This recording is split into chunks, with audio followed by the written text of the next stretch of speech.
Vivamos sempre unidos, o mais ardente amor, com simpatia olhando os erros de um irmão, cuidando de ajudá-lo com tanta compaixão.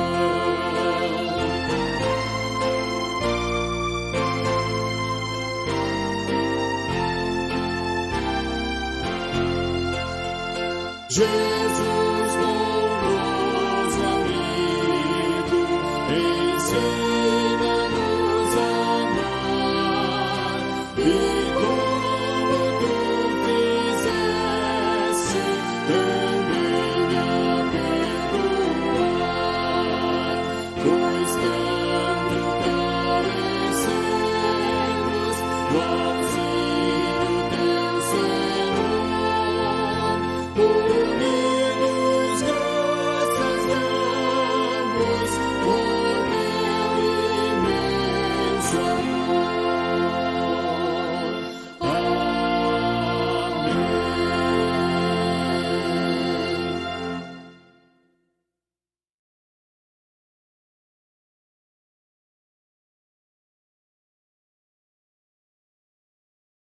Nós saudamos os nossos visitantes na internet, sejam bem-vindos. Convidamos que frequente uma igreja bíblica e esteja em comunhão com o corpo de Cristo presencialmente. Se você está impedido, que esta palavra seja proveitosa para você. Lucas capítulo 6, versos 37 a 42. Dando continuidade à série de exposições nas parábolas do Senhor Jesus. Lucas capítulo 6, versos, vamos colocar aqui do 39 ao 42, e depois nós leremos o contexto durante a mensagem, que é o 37 e 38. Lucas capítulo 6, versículo 39 a 42. Vamos orar. Ó Deus, a tua palavra está aberta. E o Senhor prometeu que a tua palavra não voltaria vazia, mas cumprirá o propósito para o qual o Senhor estabeleceu, e de que a tua palavra é martelo que esmiuça a penha. Que o Senhor, então, nos ajude e nos alimente com sua palavra, porque a precisamos. No nome de Jesus. Amém. Propôs-lhes também uma parábola. Porventura, um cego, pode porventura um cego guiar outro cego? Não cairão ambos no barranco? O discípulo não está acima do seu mestre. Todo aquele, porém, que for bem instruído, será como seu mestre. Por que vês tu o argueiro no olho do teu irmão e não reparas na trave que está no teu próprio? Como poderás dizer a teu irmão: deixa, irmão, que eu tire o argueiro do teu olho, não vendo tu mesmo a trave que está no teu? Hipócrita, tira primeiro a trave do teu olho, e então verás claramente para tirar o argueiro que está no olho do teu irmão. O nosso assunto hoje é sobre julgamento precipitado e imprudente do próximo. Você já fez isso?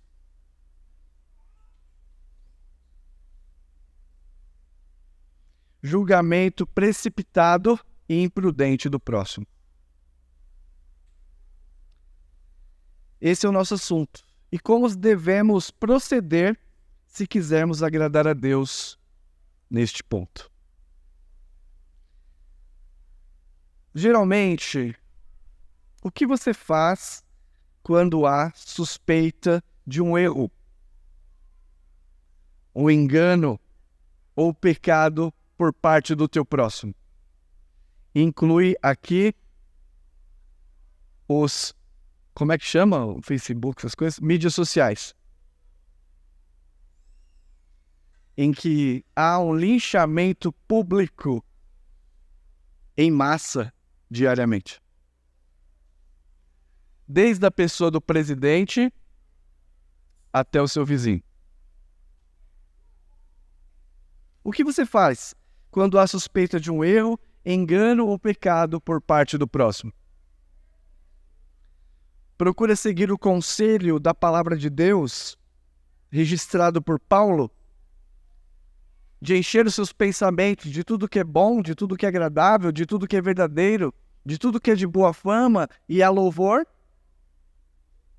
Ou julga e condena sem direito à defesa?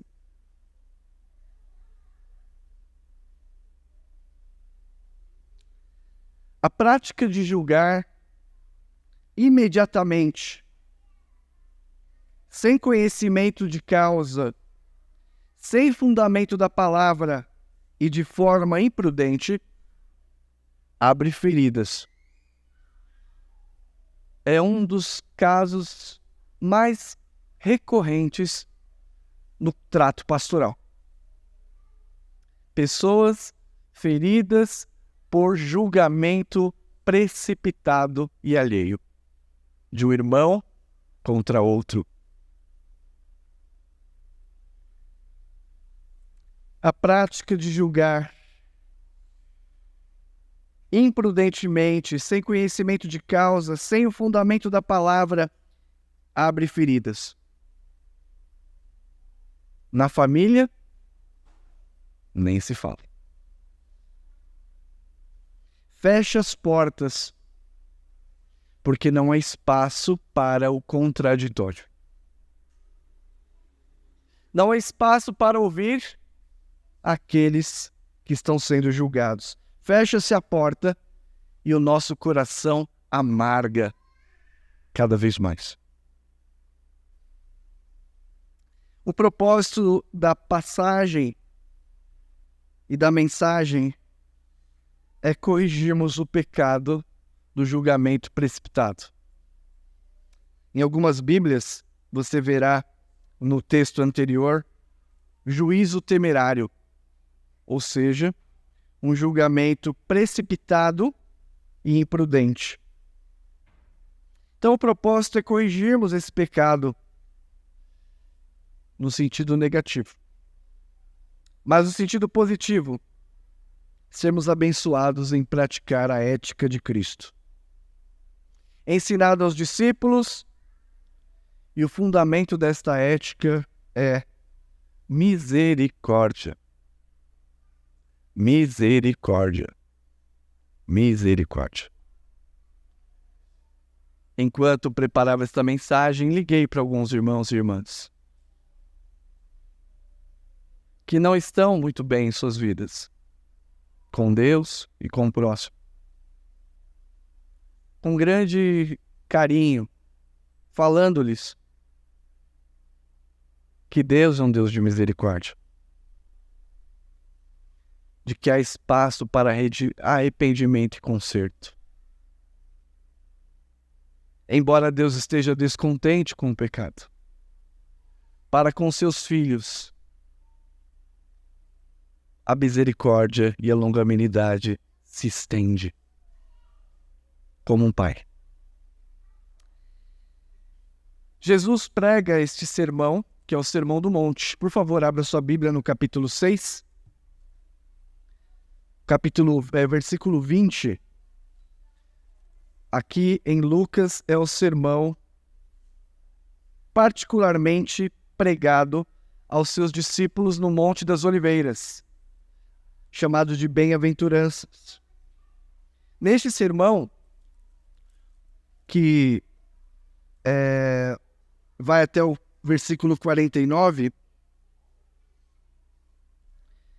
consiste na interpretação correta da lei de Deus revelada a Moisés. Jesus está interpretando os ditos da lei de Moisés em contraste com a interpretação da tradição da seita dos fariseus. É isso que ele está fazendo no Sermão do Monte. Um contraste entre a verdadeira interpretação, a correta, e a interpretação dada pela tradição dos fariseus. Você deve se lembrar, em Mateus está registrado assim: ouviste o que foi dito, referindo-se a Moisés. Ele diz: eu, porém, vos digo. Porque chegou um ponto em que a interpretação da lei ficou distorcida demais. Já não expressava a vontade de Deus. Então Cristo, aqui neste sermão, interpreta corretamente a lei de Moisés. É uma ética, e aqui Jesus, nesse sermão, traz uma ética aplicada sob a perspectiva do reino de Deus, inaugurado por ele mesmo. Na sua encarnação, Jesus Cristo inaugura o reino de Deus, que significa Deus agindo no mundo para o seu propósito redentor.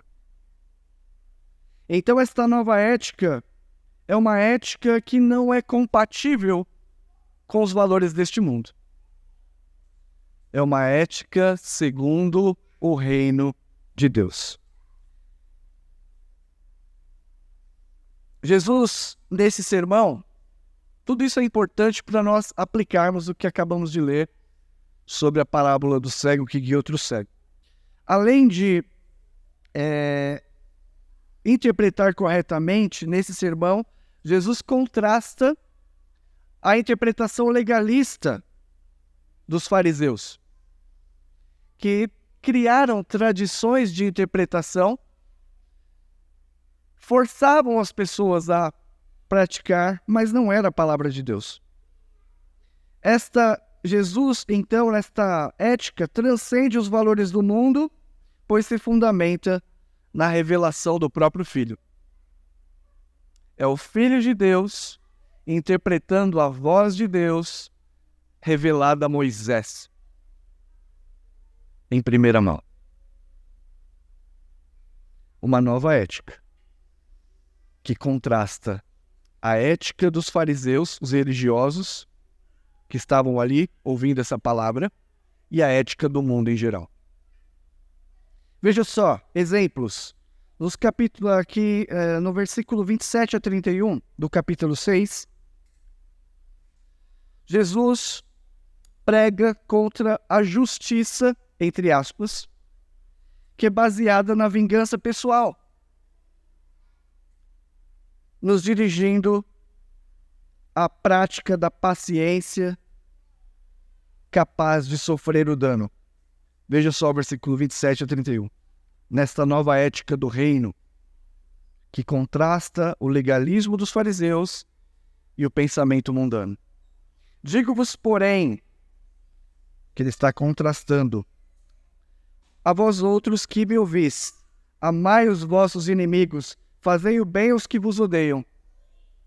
Bendizei aos que vos maldizem, orai pelos que vos caluniam. Ao que bate numa face, oferece-lhe também a outra. Ao que tirar a tua capa, deixa levar a túnica. Dá a todo o que recebe. Se alguém levar o que é teu, não entres em demanda. Como quereis que os homens vos façam, assim fazei vós também a eles. Isso aqui confere com a justiça do mundo? E também contrastava com a justiça dos fariseus, que dizia olho por olho, dente por dente. Uma distorção da lei. Jesus corrige. Por exemplo, condenando a justiça com base na vingança e, ao contrário, dirige cada discípulo a sofrer o dano.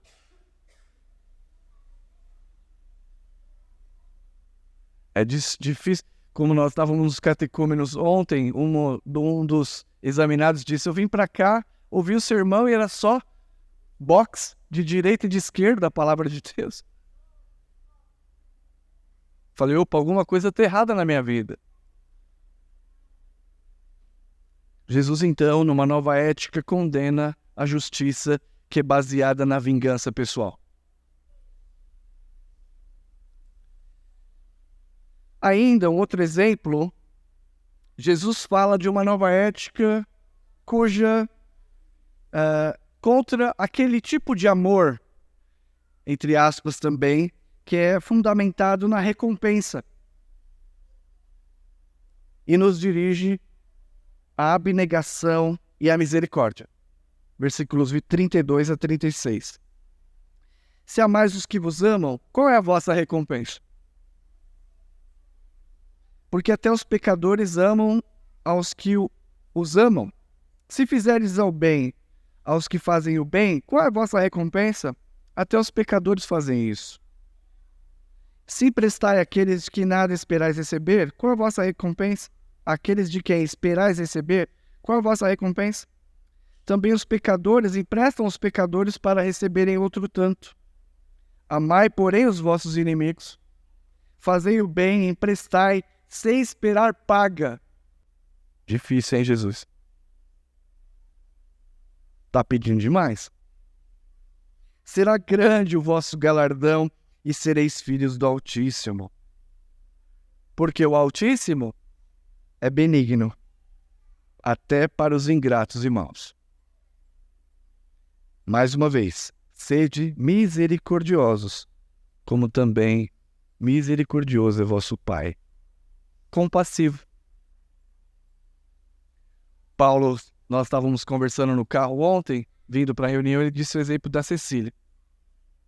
A Cecília falou assim: pai, eu vou levar a boia, criança assim, né, para a padaria. Ele falou: não leva, porque eu não vou trazer de volta.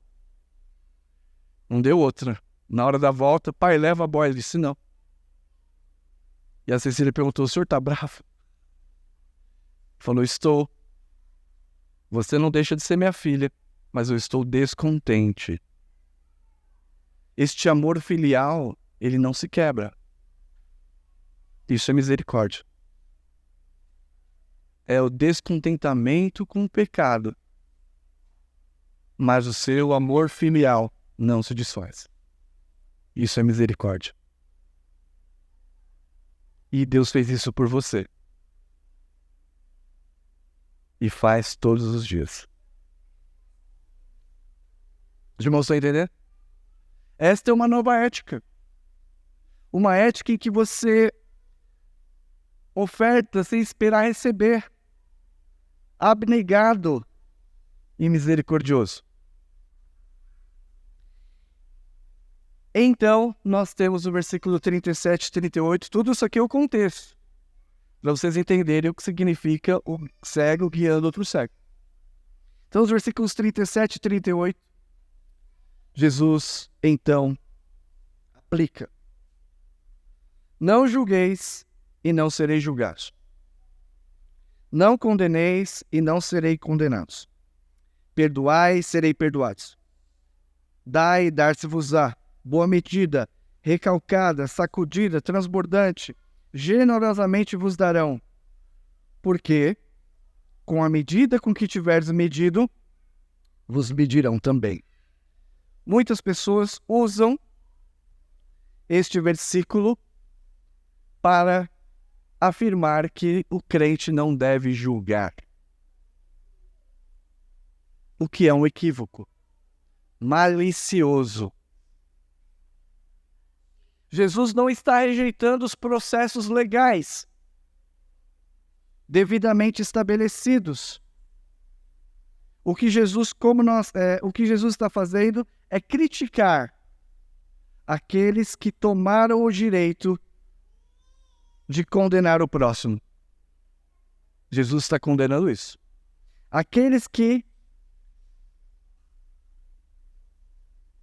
tomaram o direito para si de criticar o próximo. Está condenando o julgamento pessoal, que é feito de modo incompassivo, precipitado e imprudente. Como lemos na carta aos Coríntios, que a igreja, dentro do seu colegiado de presbíteros, tem jurisdição espiritual para julgar os crentes, através da disciplina bíblica. Então, os irmãos que se tornam membros e querem viver uma vida lasciva, fora do contorno da palavra de Deus, dizendo ninguém pode me julgar, não compreendeu a autoridade e a jurisdição espiritual da igreja. Sim, a igreja julga as causas e costumes conforme a palavra, de onde procede toda a autoridade. Como lemos, até a igreja, os redimidos, julgarão o mundo. Jesus não está condenando os processos legais. Jesus proíbe o julgamento imprudente e precipitado. Por quê? Porque nós não conseguimos julgar como Jesus. Em João capítulo 5, lemos que Jesus julga corretamente porque ele não julga segundo a sua vontade, mas segundo a vontade do Pai. Cristo julga perfeitamente porque ele não é maculado pelo pecado. Então, no sentido negativo, o que não devemos fazer? Nós não devemos julgar. É preciso moderação, misericórdia, considerando o amor de si, faça aos outros o que você quer que faça a você, o amor de Deus por nós, que ele agiu com misericórdia, e considerando o mandamento de amar ao próximo. É o que está no contexto. No sentido positivo, pratique a misericórdia. Você vai julgar pessoalmente? Não faça isso. Retenha o seu julgamento. Ofereça perdão. Doe com abundância. Na certeza de receber o perdão, a absolvição e a provisão. Agora, vamos para a nossa parábola. Hoje o sermão termina meio-dia. Não, já vai terminar. Que aqui é a própria aplicação. Essa parábola é a aplicação do que ele falou anteriormente. Versículo 39. Propôs também uma parábola. Pode porventura o cego guiar outro cego? Não cairão ambos no barranco? Jesus está falando. Vocês, discípulos, que não são como os fariseus, não devem ser como os fariseus, legalistas. Vocês, meus discípulos, não devem agir com a ética do mundo. Vocês, meus discípulos, não devem seguir as tradições vãs. Vocês devem seguir a palavra de Deus. Vocês não devem ser imprudentes, mas semelhantes ao seu mestre. Um cego não pode guiar outro cego. E eles estão sendo formados em quê? Em apóstolos. Jesus está intencionalmente ensinando-os para dirigir a igreja de Deus. Um cego não pode guiar outro cego, meus queridos discípulos. Vocês serão as colunas da igreja. E se vocês não enxergarem bem este ponto, vocês não poderão liderar. Se vocês não entenderem que vocês precisam agir com misericórdia, vocês levarão todo o projeto para o fundo do poço.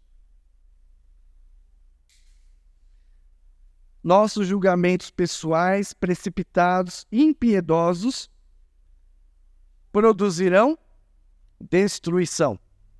O que é um cego guiando outro cego? Ambos cairão.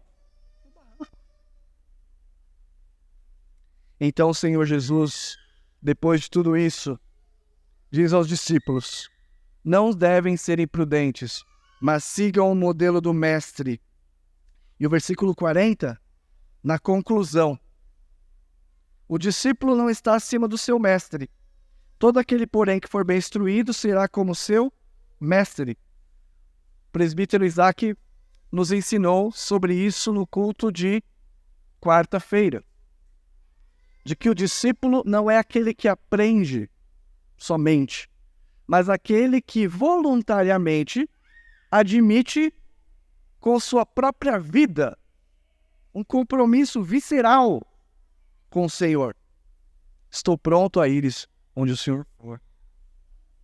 Então, aquele que assumiu o compromisso, se for bem instruído, vocês estão sendo bem instruídos? O Espírito Santo é que vai fazer a obra. Vocês serão como seu mestre. Ou seja, não há ninguém aqui que não consiga agir assim. Falar, eu não consigo, quero ver sangue, pastor. Quero ver o pau comer. Bomba, tiro e porrada. Se vocês forem bem instruídos, vocês serão como seu mestre, tornando-se cada dia mais parecido com Jesus. Resumindo, Deus quer que os seus discípulos pratiquem a misericórdia e a longanimidade em nossos julgamentos em relação ao outro. Você vai pensar em julgar Facebook, tentação, né? Status do, como é que é o nome? Do WhatsApp. Olha lá. Esse cachaceiro, vou falar para o pastor.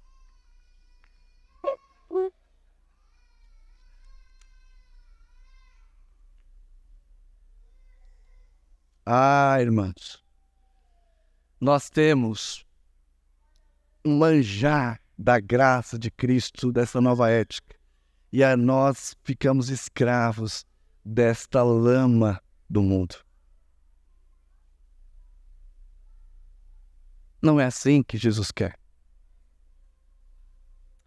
E aplicando, vamos aplicar do jeito que Jesus aplicou. Não podemos torcer a palavra. Versículos 41 e 42. O que eu devo fazer, pastor, então? Porque vês tu o argueiro no olho do teu irmão, porém não reparas na trave que está no teu próprio. Ou seja, você tem uma trave nos olhos, mas seu irmão está com um cisco, né? Então olha para o seu. Como poderás dizer a teu irmão: deixa, irmão, que eu tire o argueiro do teu olho, não vendo tu mesmo a trave que está no teu? Ou seja, o cego guiando outro cego. Hipócrita. Tira primeiro a trave do teu olho, e então verás claramente para tirar o argueiro que está no olho do teu irmão. Vamos lá. O julgamento precipitado destrói a possibilidade de convívio entre pessoas de uma igreja. Sabia? O julgamento precipitado destrói a possibilidade de convívio entre as pessoas de uma igreja. Porque cada um parece aos seus próprios olhos ser mais santos que o outro. E isto quebra a comunhão. Tomemos cuidado com os efeitos prejudiciais do julgamento precipitado. O julgamento precipitado fecha as portas da reconciliação. Eu não estou falando só da igreja, pensa na sua casa, como está hoje. Quantas feridas e quantas portas fechadas por um julgamento precipitado, pela impaciência, pela falta de longanimidade. Se você agisse com misericórdia, você teria muitos frutos. Mas o que tem colhido? Feridas, rancor, separação. Na igreja também. O julgamento precipitado causa destruição. A pessoa que anda muito mal por um caminho e aponta os erros do outro. O que nós cantamos no começo? Família unida somos, família de Jesus. olhando com amor, com simpatia, os erros do irmão, cuidando de ajudá-lo com santa compaixão.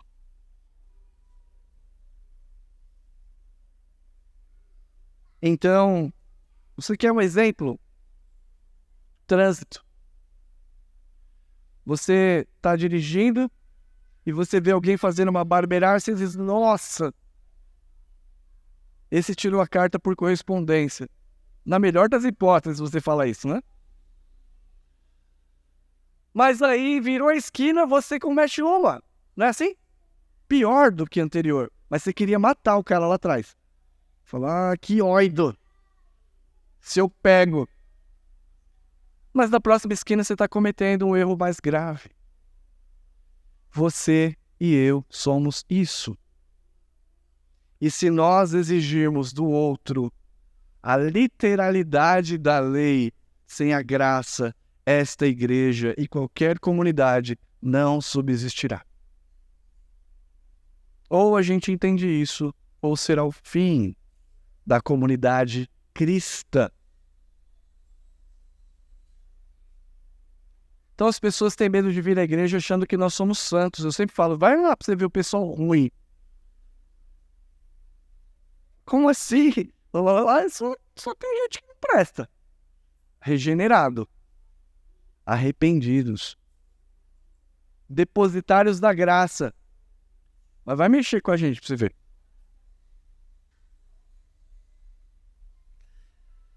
Cuidado, irmãos. Então, qual agora a aplicação mesmo?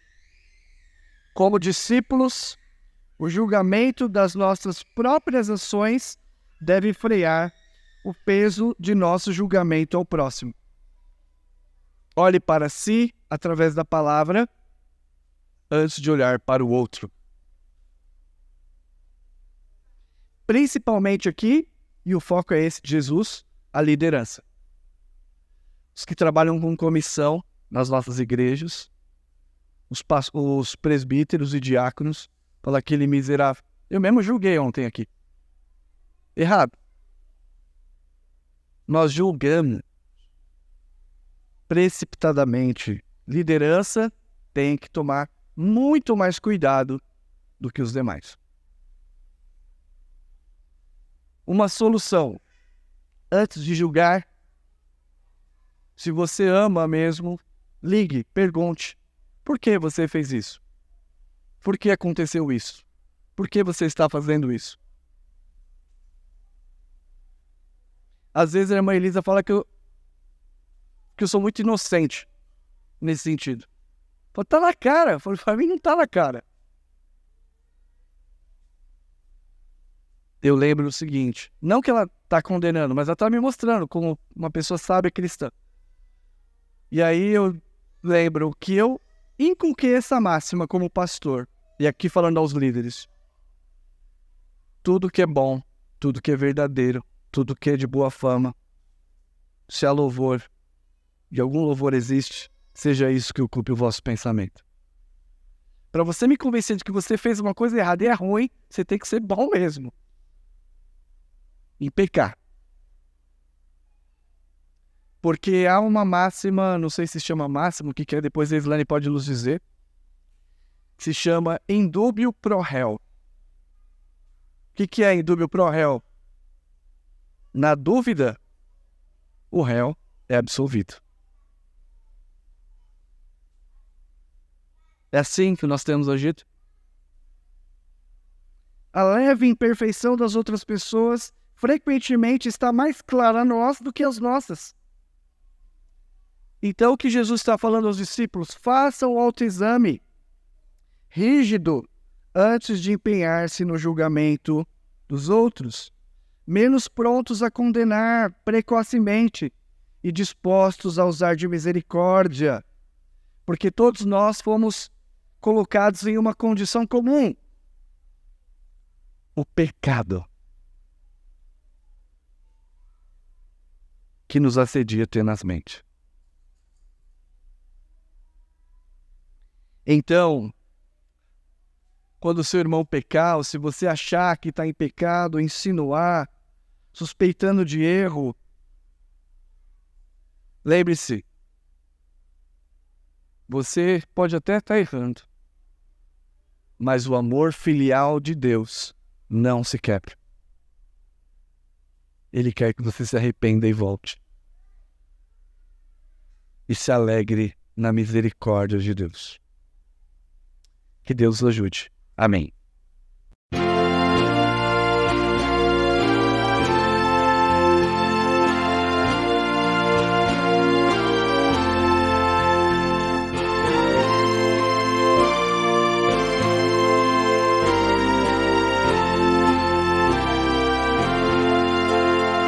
Jesus, pastor amado, louvamos hoje aqui, unidos pela graça, corpo só em ti, contendas e malícias, que longe de nós vão, nenhum desgosto impeça a nossa santa união. Família unida somos, família de Jesus, iluminados todos da mesma santa luz.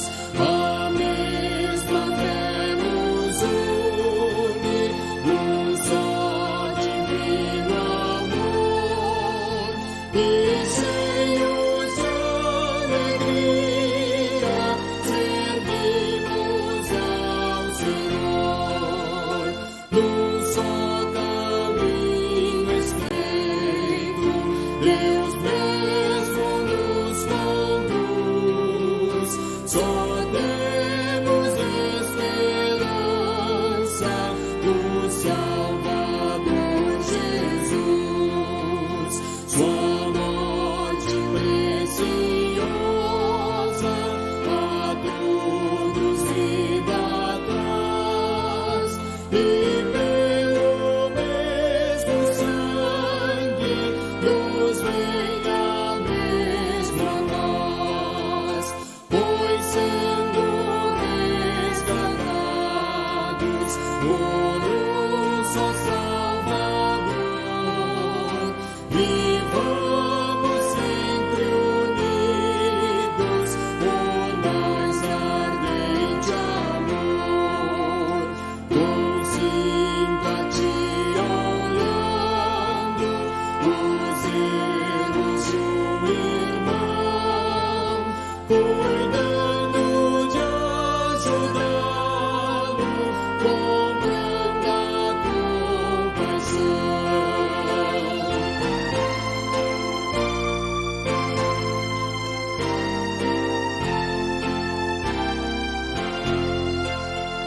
Jesus